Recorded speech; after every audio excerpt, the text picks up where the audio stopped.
Buenas noches, estimada teleaudiencia. Bienvenidos a nuestro programa Legalmente Hablando. Los saluda Ricardo Daniel Saciain Sosa.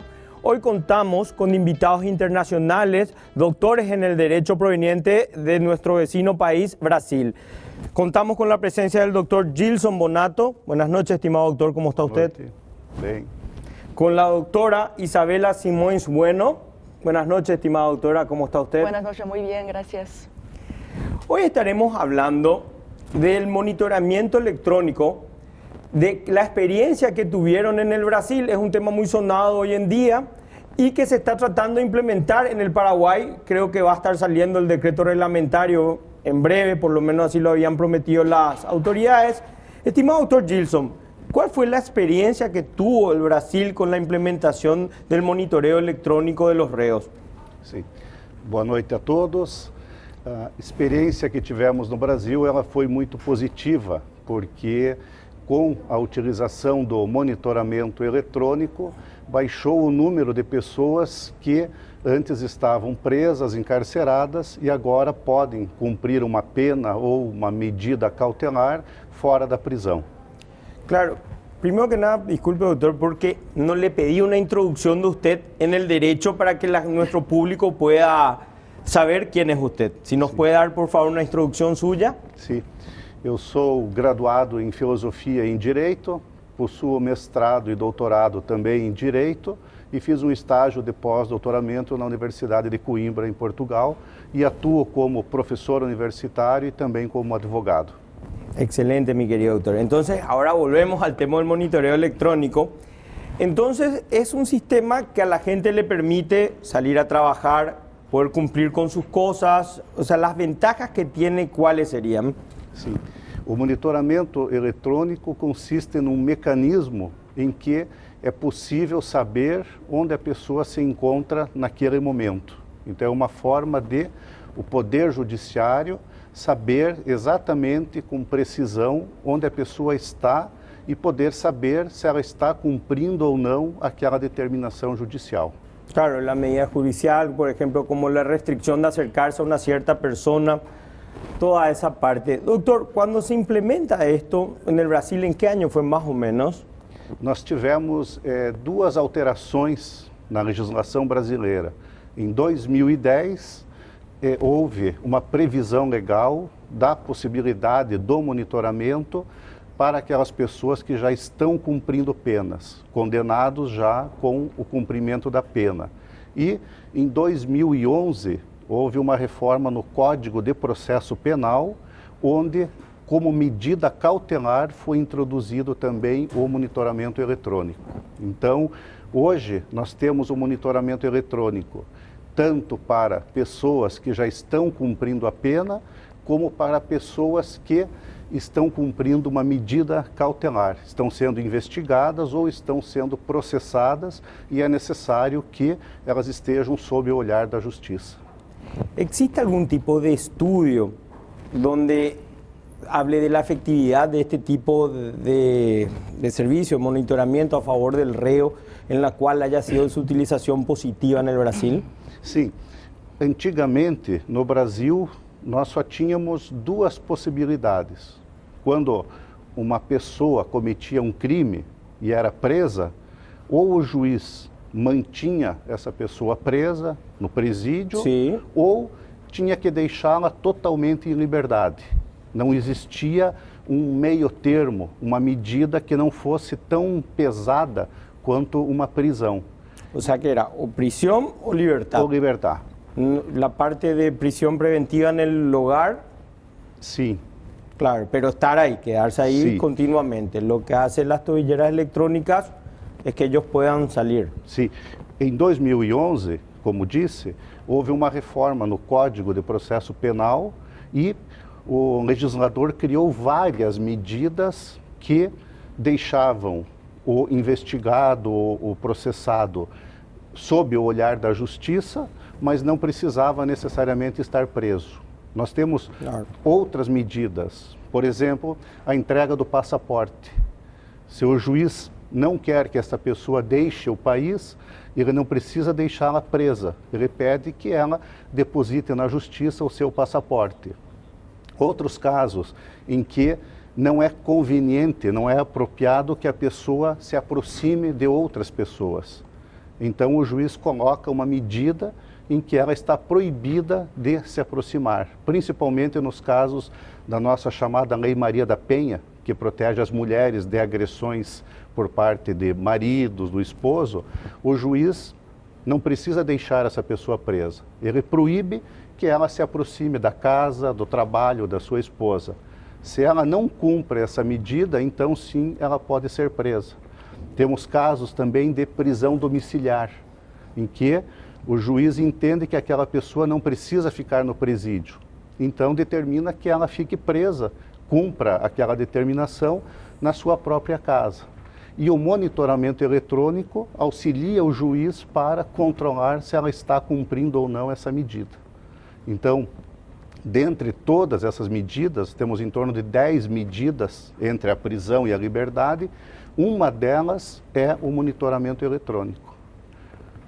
Y sobre todo, cabe destacar que cuando uno está, bueno, anterior a la implementación de las tobilleras electrónicas, el monitoramiento, cómo usted le controlaba a la persona que tenía prisión domiciliaria y el costo que eso habrá sido con la cantidad de habitantes que ustedes tienen, 200 millones de habitantes entre las penas.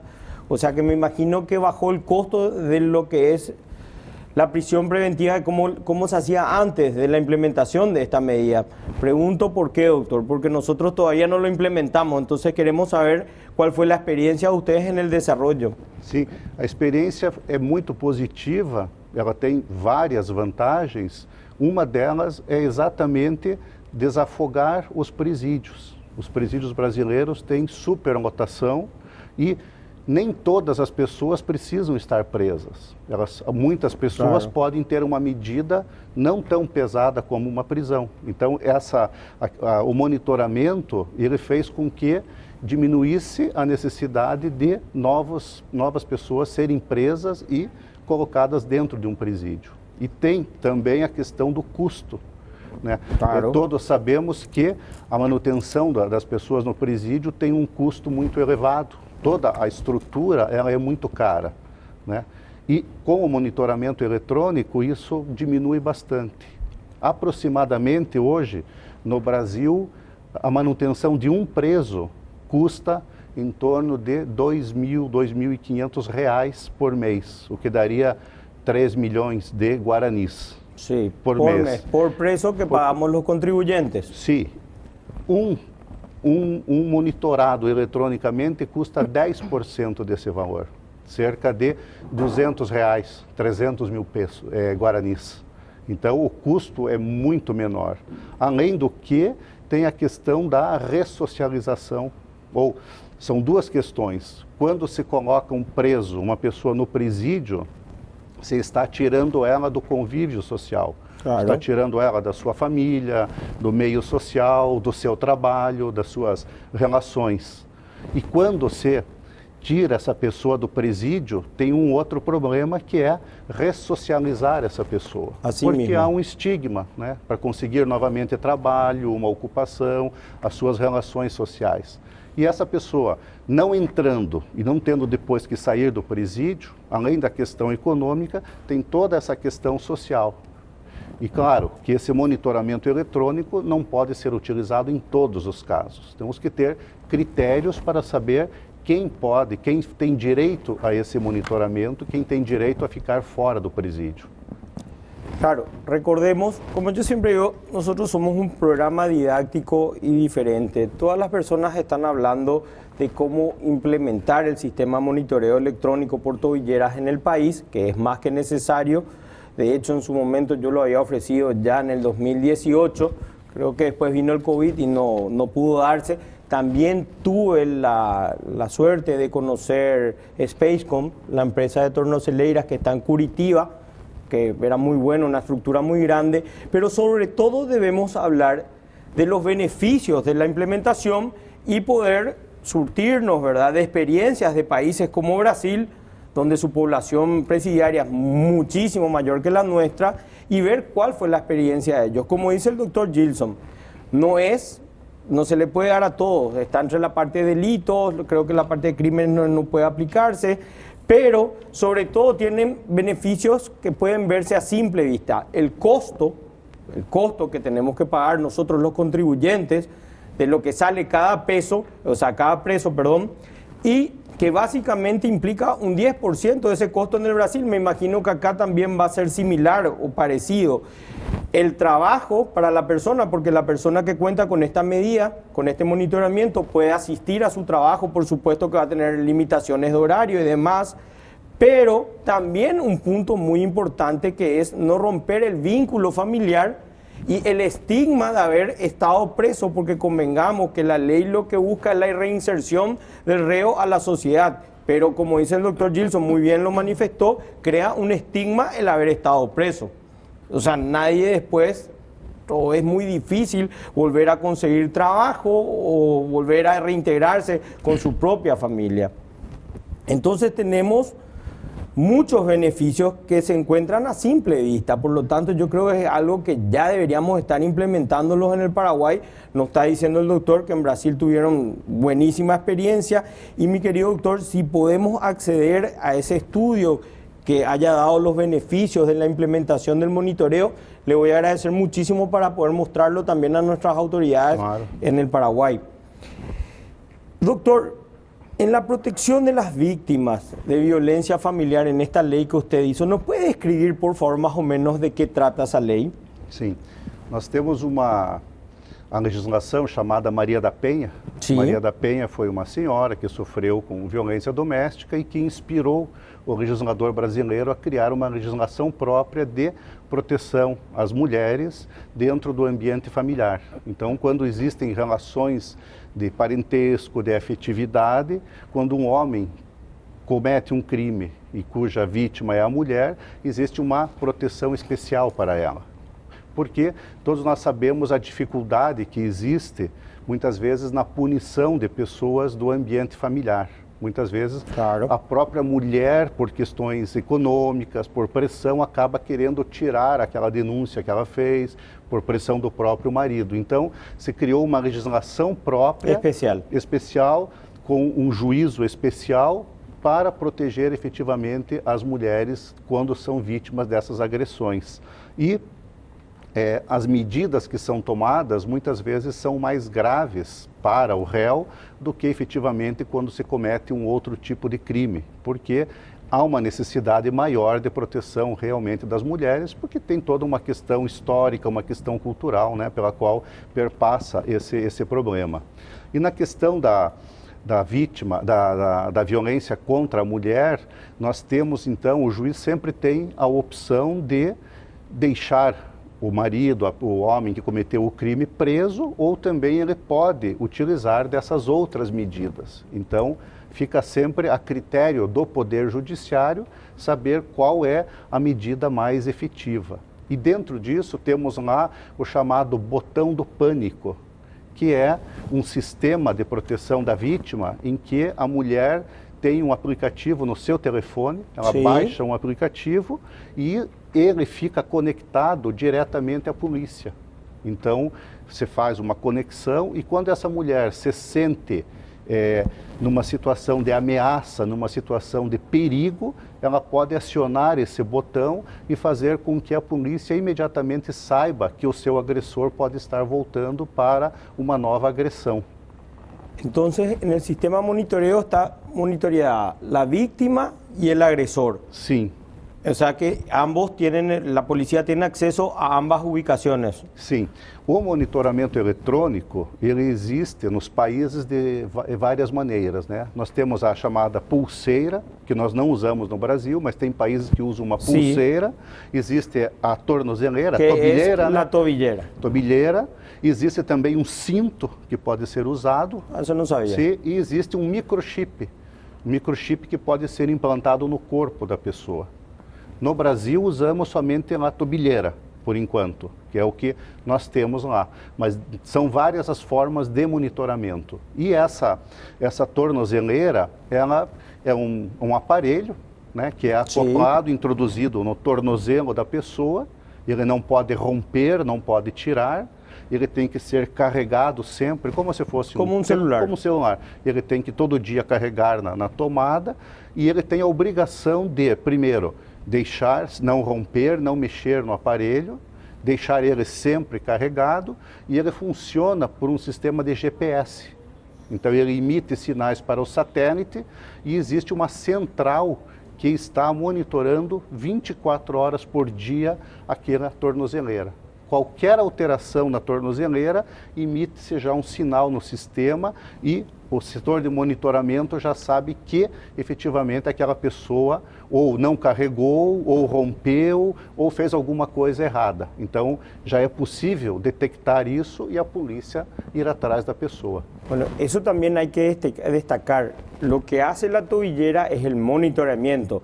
Cuando la persona incumple o no carga la tobillera o la rompe, automáticamente le sale una orden de captura y va a prisión. O juiz pode pedir para essa pessoa explicar por que aconteceu aquilo. Porque há uma delimitação do espaço onde a pessoa pode usar.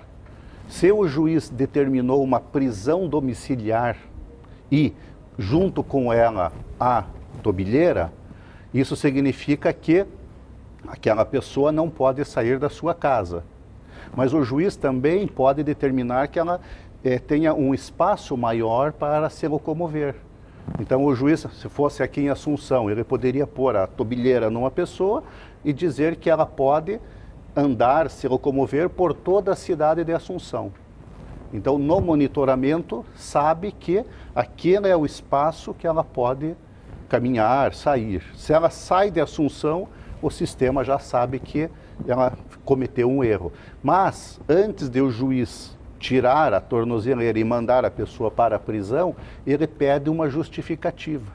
Por exemplo, a pessoa tem uma tornozeleira, prisão domiciliar, mas passa mal, está passando mal, precisa ir ao hospital, né? Tá com um problema de saúde grave. Sim. Ela não pode esperar que o juiz autorize, ela vai...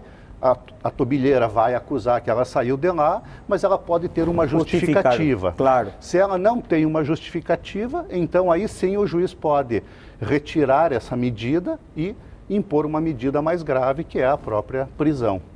Es un buen ejemplo, se entendió perfectamente. Doctor, en caso con el tema del feminicidio, ¿bajó el feminicidio con la implementación de las tobilleras en el Brasil? ¿Tuvo algún tipo de impacto directo, sobre todo por la violencia contra la mujer? O número de feminicídios ainda é grande no Brasil, né? Eu não tenho o número exato, mas todos os dias mulheres morrem por questão de gênero, por serem mulheres, né, ainda. A tornozeleira, ela fez com que se baixasse até o número de reincidência de criminosos. Então a reincidência, ela não é alta. E o número de pessoas que usam a tornozeleira e que descumprem essa ordem também é pequeno. Geralmente, ela tem um resultado positivo. As pessoas acabam entendendo o que cometeram, o crime que cometeram e acabam não voltando depois a cometer o crime. Claro, todo el mundo cuida su medida cautelar y el no estar en prisión es favorable para cualquier persona, por lo tanto ellos mismos cuidan. Doctora Isabela, para hablar al volver de la pausa de la despenalización de las drogas en el Brasil, sus aspectos legales y sociológicos. Ya volvemos luego de la pausa.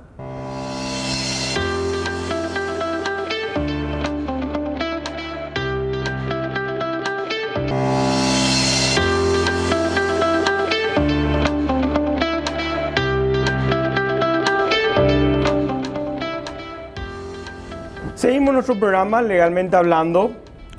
Doctora Isabela, ¿qué podemos decir de la despenalización de las drogas en el Brasil? Y también entrar en los aspectos legales y sociológicos del mismo. Primero, una introdução tuya, por favor.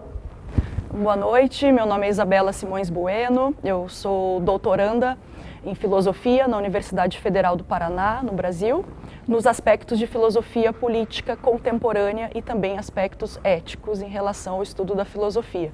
Também sou advogada criminalista, especialista em direito penal pela Academia Brasileira de Direito Constitucional e professora do curso de Direito da Universidade FESP-PR. O que podemos dizer hoje em relação aos aspectos da descriminalização das drogas no Brasil é que é uma discussão muito urgente. Nós estamos muito atrasados em relação à nossa legislação de drogas no Brasil e em relação às discussões que nós temos na sociedade. Portanto, há uma urgência legislativa em que nós pensemos, enquanto comunidade jurídica e enquanto comunidade acadêmica, em como tratar a questão das drogas, seja ela relacionada ao narcotráfico, seja relacionada à questão do uso, do usuário e da posse para uso pessoal. Portanto, existe essa lacuna na nossa legislação e quando nós temos, de fato, uma previsão legal, essa legislação não atende aos anseios sociais. Por isso que há essa urgência em pensar o assunto. Cuando hablamos de despenalización de la droga, estamos hablando de la despenalización del uso propio, o sea, para el consumo propio, por así decirlo. ¿En cuántos gramos, cómo se define cuál es el consumo propio y qué sería narcotráfico, por así decirlo, un dealer? Essa é uma excelente questão porque é a nossa problemática maior no Brasil. Como definir a questão do uso e como definir o tráfico, como diferenciar essas duas questões. Na nossa legislação, nós não temos parâmetros específicos, parâmetros objetivos para falar sobre isso.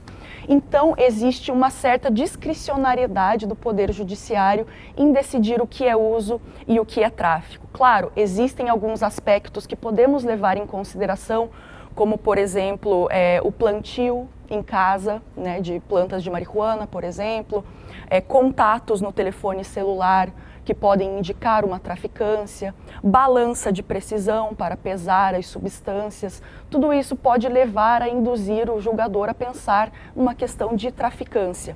Porém, não existem aspectos objetivos como quantidade, por exemplo.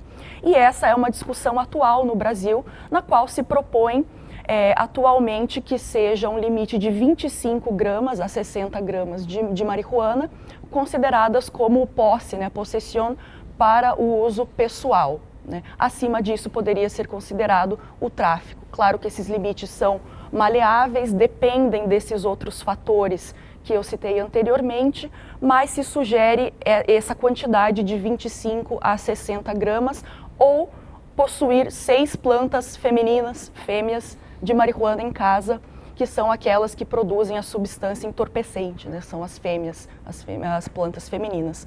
Existem essas discussões, porém isso ainda não é pacificado, ainda não é uma questão certa no Brasil. En nuestro ordenamiento jurídico, no soy penalista, claro, pero estuve leyendo antes de llegar, creo que es 2 gramos de cocaína lo permitido y 10 gramos de marihuana en el Paraguay, eso está taxativamente. Y en el Brasil las intenciones serían para el uso personal, si hablamos en gramos, de lo que sería cocaína o marihuana o algún tipo diferente de droga, ¿tienen ya una perspectiva? Atualmente a discussão gira muito em torno da marihuana, né, que seria a questão, provavelmente a droga mais utilizada, né, no Brasil, e que é a maioria dos casos de incidência e de movimentação do Poder Judicial nessa questão da posse para o uso pessoal, né, da possessão para o uso personal. Então, o primeiro passo que estamos dando é em relação à marihuana, né, que seria esse limite de 25 a 60 gramas. Existe uma discussão se esse critério deveria ser definido pelo Supremo Tribunal Federal, né, a nossa Suprema Corte, ou pelo Congresso Nacional. El ministro Alexandre de Moraes es el que tiene el caso en la Corte Federal y creo que está en pleno proceso hoy, ahora mismo, ¿sería así? Sim. ¿Y hay algún tipo ya de preopinión al respecto? Nós temos atualmente 5 votos de 5 ministros a favor de considerar a inconstitucionalidade da penalização da questão do uso de posse para o uso pessoal e 1 voto contra considerar isso inconstitucional, né, que seria apenas um voto divergente por enquanto, mas isso ainda está em discussão na nossa Suprema Corte. ¿Cuántos miembros son en la Suprema Corte Federal brasileira? São 12, né? 11. 11. 11. São 11. A discussão está 5-1 para a liberação. E faltam 5 ministros ainda a fazerem o julgamento. Mas, provavelmente, dentre os 5, se não todos, muitos vão acabar votando nisso. Porque esse é um recurso que começou em 2015. O relator era o ministro Gilmar Mendes e cada ministro foi dando o seu voto com o passar do tempo, e o primeiro voto era para descriminalizar todas as drogas. E agora voltaram atrás. Então o próprio ministro Gilmar Mendes refez o voto e a discussão agora é só da maconha, né, da marihuana. Sim. Então está 5-1 para dizer que o artigo da lei é inconstitucional e permitir até... E o que se discute agora é a quantidade, né? Então estão entre o máximo ser 25 até 60 gramas. Essa é a discussão agora que estão fazendo os ministros nos votos que eles estão prolatando.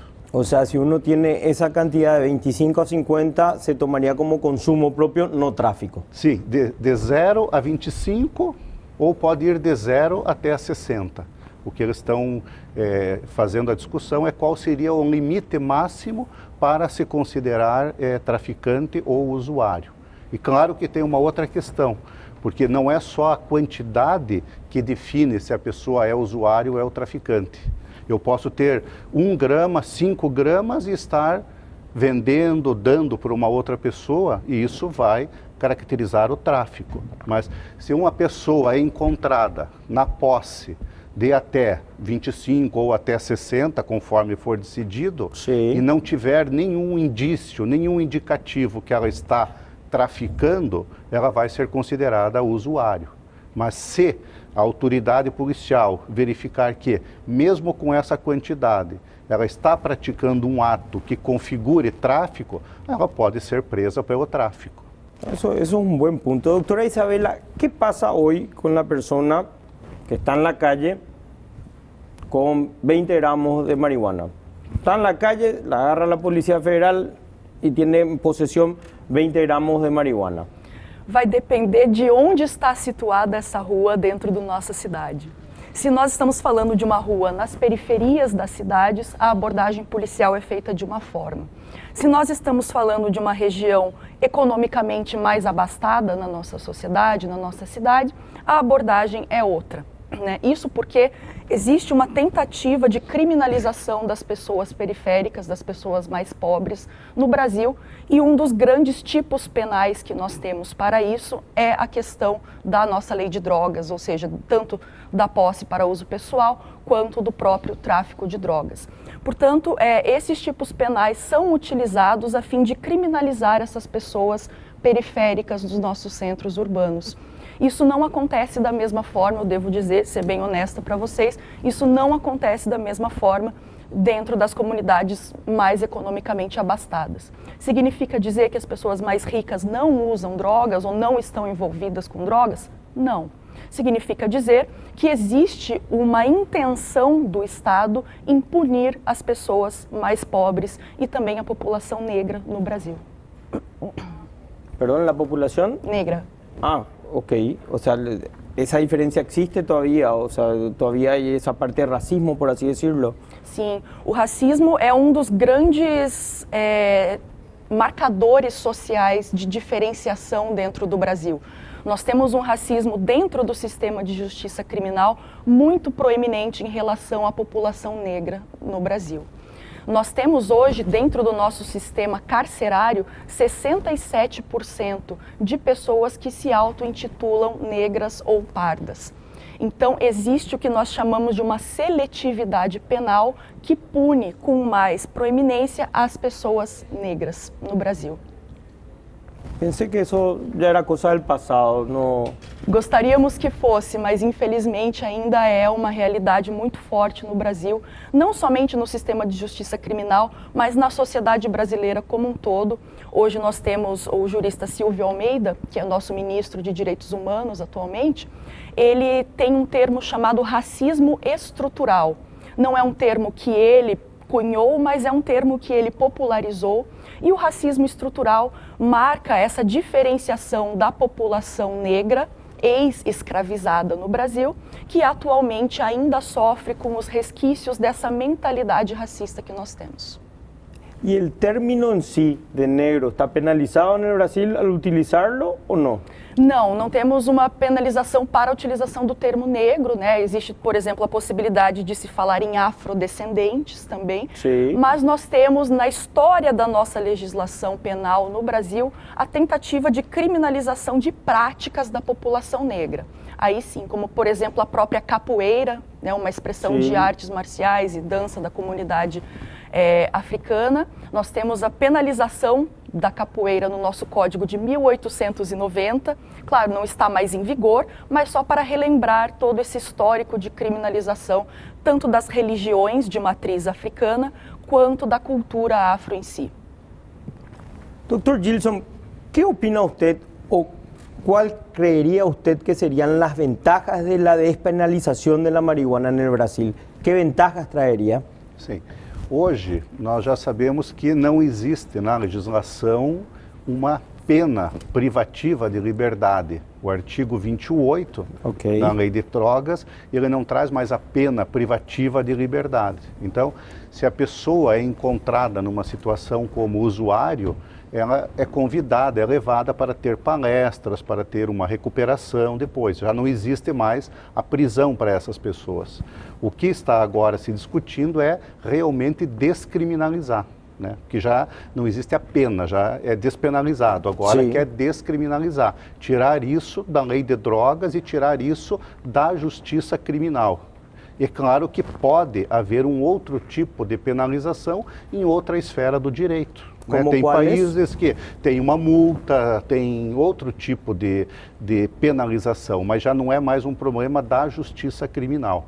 Então, as etapas que parecem agora quais são? É justamente, primeiro, acabar o julgamento no Supremo Tribunal Federal, para ter uma posição definitiva. ¿Hay algún tiempo promedio? ¿Se sabe o se maneja, bueno, listo para fin de año, para el otro año? O julgamento começou em 2015 e foi, daí morreu o ministro Zavascki num acidente de avião, ele era que ia fazer o voto, daí esperaram outro ministro e agora esse ano está indo mais rápido, então cada ministro está votando, mas o que acontece? O ministro vota e daí o seguinte não vota no mesmo dia. Geralmente ele pede para tirar de pauta, para ele estudar e não se tem prazo para voltar. Mas acreditamos que agora, em pouco tempo, em questão de meses, esse julgamento deva ser finalizado. O grande problema que poderíamos dizer é que no Brasil, muitas vezes, o poder judiciário acaba tomando às vezes do poder legislativo. O que se pergunta é, será que é o Poder Judiciário que tem que fazer isso? Não seria o legislador que tem que criar uma nova legislação para dizer o que é crime, o que não é crime? Então nós temos no Brasil o que alguns autores chamam de ativismo judiciário.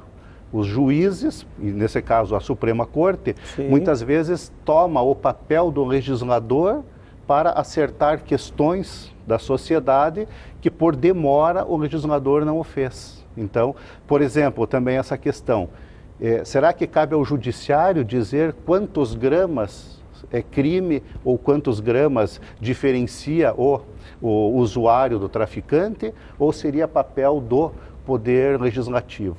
Inclusive se debate isso para que posteriormente o próprio poder legislativo edite uma nova legislação de drogas com parâmetros que sejam discutidos na Casa Legislativa e não por definição dos 11 ministros do Poder Judiciário. Convengamos que na parte práctica, doutora, vos que está na parte criminalística, ¿qué pasa si realmente el Congreso brasileño promueve una ley donde despenaliza totalmente y pone los mínimos de tantos gramos a tantos gramos? ¿Qué pasa con la Corte? ¿Quedaría en una laguna? Pues ya sería innecesario la expedición de la Corte, ¿o cómo sería? Existe então essa discussão, né, sobre se o Supremo deveria definir esses critérios ou o nosso Congresso Nacional, né? Atualmente temos, como o Dr. Gilson falou, essa questão do ativismo judicial muito em pauta, portanto, se discute isso no âmbito do Supremo Tribunal Federal, a partir desses votos também dos nossos ministros, porém, mesmo alguns ministros em seus votos já colocam, puxa, nós devemos sim definir os critérios objetivos para diferenciar a questão da posse para uso pessoal e do tráfico, sim. devemos definir esses critérios. Porém, isso deve ser feito por meio de uma legislação especial, por meio do Congresso Nacional, e não seria uma competência, então, do STF. ¿Y qué podemos decir de los aspectos sociológicos con la despenalización de la marihuana en el Brasil? Atualmente, a corrente crítica da doutrina considera a questão das drogas no Brasil como uma guerra. Essa é a palavra que se utiliza, né? Uma guerra às drogas. Justamente por esse recrudescimento das ações policiais nas comunidades periféricas e todas essas tentativas de conter tanto o tráfico quanto essas questões indistintas entre o usuário e o traficante. Porém, as ações para reprimir e tentar combater a questão da traficância são extremamente violentas e acarretam muitas mortes nas nossas periferias e várias questões de vigilância extrema da polícia em comunidades periféricas também, em nome dessa dita saúde pública, que seria o bem jurídico tutelado por esses tipos penais. Portanto, nós temos um gasto no nosso país de 50 bilhões de reais, 50 mil milhões de reais anuais, com questões relacionadas à guerra às drogas. Isso equivale a 0,77% do nosso produto interno bruto, do PIB do Brasil. É muito dinheiro sendo movimentado em prol dessas ações policiais extremamente violentas que acabam resultando no extermínio da nossa população periférica, infelizmente. ¿Por qué el uso extremo de violencia? ¿A qué se podría dar eso? Nós podemos dizer que a nossa polícia tem a intenção de atuar de maneira mais forte nessas comunidades periféricas. Temos, por exemplo, nas favelas do Rio de Janeiro, né, nas comunidades da Rocinha e da Cidade de Deus, a instalação das UPPs, Unidades Pacificadoras de Polícia. São unidades nas quais o corpo policial vigia essas comunidades como que 24 horas por dia, com o uso de armamento muito pesado e também sem fazer muitas perguntas antes de agir, né? A ação é feita de uma maneira muito violenta dentro dessas comunidades que são excluídas socialmente e historicamente no Brasil, né? Entre elas a comunidade negra e a comunidade vulnerável economicamente. O sea, que seria uma unidade policial especial? Exatamente, para ação dentro dessas comunidades específicas no Rio de Janeiro. Quando falamos das comunidades, falamos de las favelas? Das favelas e dos bairros também que circundam essas favelas, né? Entiendo. Y en el caso de darse la despenalización, doctor Gilson, ¿cómo quedaría, si nos puede explicar también cómo es el mecanismo legal de ustedes por el tema de federal y estatal? O sea, ¿cómo bajaría eso a la tierra, por así decirlo? Veja, acho que o grande problema que nós temos já está sendo enfrentado, mas de uma forma ainda muito pequena, que é a questão do usuário ou do traficante. Mas o que nós precisamos pensar também é a questão de como combater o tráfico, porque punir ou não punir o usuário ou aquela pessoa que está no final, digamos, de toda a caminhada, é uma situação muito pequena e tem que se pensar muito mais, eu acho, em como combater o narcotráfico, né? Porque como que as drogas entram no país, né? Quem tem interesse que elas entrem lá, né? De que forma nossas fronteiras estão sendo ou não vigiadas e quem que realmente comanda tudo isso, né? Como se chegar a essas pessoas, porque do meu ponto de vista não adianta nada, né, tomar uma medida de despenalização do usuário final se não tiver medidas efetivas que combatam efetivamente o tráfico. Ou por que o Estado também não faz outras políticas? O que se debate muito no Brasil é questão até o uso medicinal, muitas vezes, da maconha, né? Por que o próprio, a gente vê o exemplo do Uruguai, por exemplo, né? Então, por que no Brasil não se pensa ou ainda não se discute de uma maneira mais efetiva essas questões de política que abranjam efetivamente, né, a análise do narcotráfico como num conjunto todo e não só em pequenas medidas despenalizadoras do usuário final, né? Alguns criticam até isso porque dizem que isso vai fomentar o aumento da utilização. Então eles usam uma palavra aviãozinho, que aviãozinho é aquela pessoa que é o suposto usuário, mas que é um pequeno traficante ou que está a serviço do grande traficante.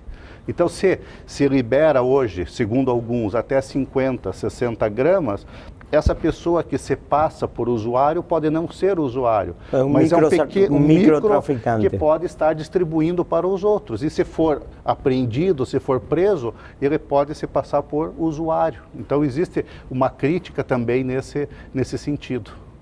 Entiendo.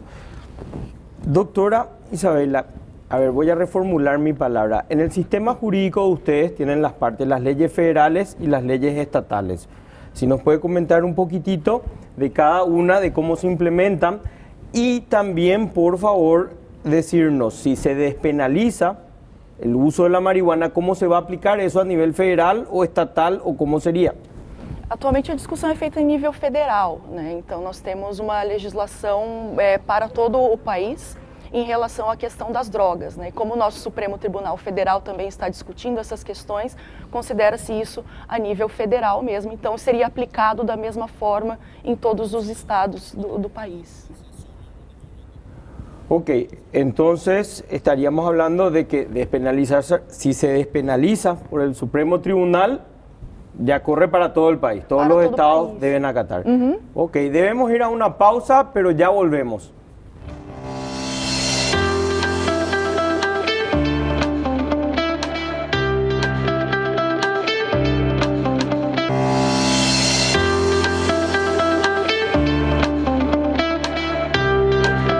Seguimos nuestro programa Legalmente Hablando. Doctora Isabela, entonces para cerrar la idea, ¿la despenalización de la marihuana en el Brasil se deve dar por e quais seriam suas bondades? Eu acredito que a questão da despenalização da posse para uso pessoal, principalmente em relação à marihuana, é urgente no Brasil.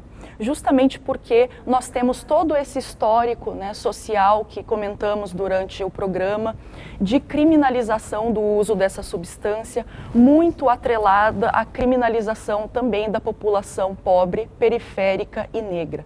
Justamente porque na nossa legislação criminal no Brasil, temos esse histórico e essa tentativa de associação do uso da marihuana com as comunidades africanas, principalmente em relação às práticas religiosas e às práticas culturais dessa comunidade. Temos também na história do nosso país discursos médicos e discursos psiquiátricos que vão tentar associar o uso dessa substância às comunidades africanas e também incumbir a ela uma questão de loucura, de agressividade, de violência a partir desse uso. Portanto, quando nós verificamos dentro da medicina, dentro do direito, dentro da sociologia, da antropologia, que essas questões são falsas verdades, assim nós temos a urgência de repensar a nossa política sobre drogas no Brasil, pensando também na extrema violência que nós temos no combate, nessa guerra às drogas dentro do nosso país. Assim, se faz urgente que o sistema de justiça repense seus parâmetros para que nós possamos cuidar dessa questão das drogas com a devida seriedade que ela exige e também considerando todos esses aspectos históricos e sociológicos que citamos aqui. Muchas gracias, doctora. Doctor Gilson, me faltó una parte con respecto a las tobilleras y el sistema de monitoreo. ¿Cómo surge la idea en el Brasil? Na verdade, é interessante a história porque dizem que o monitoramento eletrônico surgiu inicialmente com um juiz americano chamado Jack Love, e era um juiz que estava assistindo uma série, um desenho do Homem-Aranha, o Spider-Man. Ele estava assistindo o desenho, isso em 1977, e ele viu que o rei do crime colocou um bracelete no Homem-Aranha. E disse, a partir de agora eu sei onde você vai estar pelas ruas de Nova York e eu vou conseguir cometer os meus crimes porque eu sei onde você está. Então eu vou ter o teu controle sobre isso. E esse juiz americano, inspirado nessa ideia, 6 anos depois ele convenceu um amigo que era engenheiro da área de tecnologia a desenvolver um bracelete. E esse mesmo juiz usou esse bracelete por 3 semanas e viu que funcionava, que ele conseguia ser monitorado com isso. E a partir disso ele começou a usar na sua comarca. Então, como juiz criminal em Albuquerque, no Novo México, e a partir de 83 Inicialmente ele condenou 5 pessoas e colocou esse monitoramento nelas e viu que deu certo. E dizem que a partir dessa história, vários países começaram então a ter essa ideia, e no Brasil isso foi efetivado a partir de 2010. Mas é importante ressaltar porque, como todos sabemos, o Brasil é um país que tem hoje uma população carcerária muito elevada. Nós temos mais de 700 mil presos no Brasil, entre presos cumprindo uma pena definitiva ou uma medida cautelar, e no nosso sistema nós temos aproximadamente 350 mil vagas. Então nós temos o dobro de presos do que o sistema comportaria. Além disso, nós temos mais de 350 mil mandados de prisão para serem cumpridos, que não são cumpridos porque não encontram as pessoas a serem presas, mas também porque não tem onde colocar essas pessoas. Então o sistema já está super abarrotado de pessoas, não tem mais onde colocar os presos. E hoje no Brasil nós temos em torno de 100 mil pessoas que estão usando a tornozeleira eletrônica. 100 mil pessoas. 100 mil pessoas, com um índice muito baixo de reincidência. Então é uma medida que efetivamente retira do sistema carcerário pessoas que poderiam estar lá indevidamente e que acaba deixando essas pessoas aí entenderem que elas precisam retomar suas vidas, não cometerem mais crimes, e acaba sendo então um instrumento benéfico, não só para a própria pessoa, mas para a sociedade, para o Estado como um todo, em razão de todas aquelas vantagens que nós já falamos anteriormente. Claro, recordémonos que habíamos hablado de las ventajas como el costo por cada preso, que sería prácticamente un 10% en el Brasil. Yo me imagino que va a ser muy similar acá. El trabajo para la persona, que puede ir a su trabajo, su familia, su entorno familiar, y el estigma que tiene de ir a la prisión para después volver a reinsertarse en la sociedad. Entonces, con todas esas bondades, en el Brasil tuvieron una experiencia magnífica. Para redondear, doctor, esa experiencia fue positiva para redondear, la experiencia en el uso del monitoramiento con tobilleras en el Brasil fue positiva por sus bondades? Sim, é muito positiva porque acaba com esse problema, ou não resolve, mas diminui o problema do encarceramento, né? Faz com que as pessoas efetivamente consigam ter uma vida normal, consigam entender efetivamente, né, o caráter daquilo que fizeram e retomar, ter uma vida normal depois de cumprirem tudo isso de acordo com a determinação do Poder Judiciário. Estimado doctor Gilson, muchas gracias por haber compartido con nosotros. Doctora Isabela, muchas gracias por haber compartido con nosotros. Gracias. Estimadas de la audiencia, nos estamos viendo el próximo domingo a las 21 horas.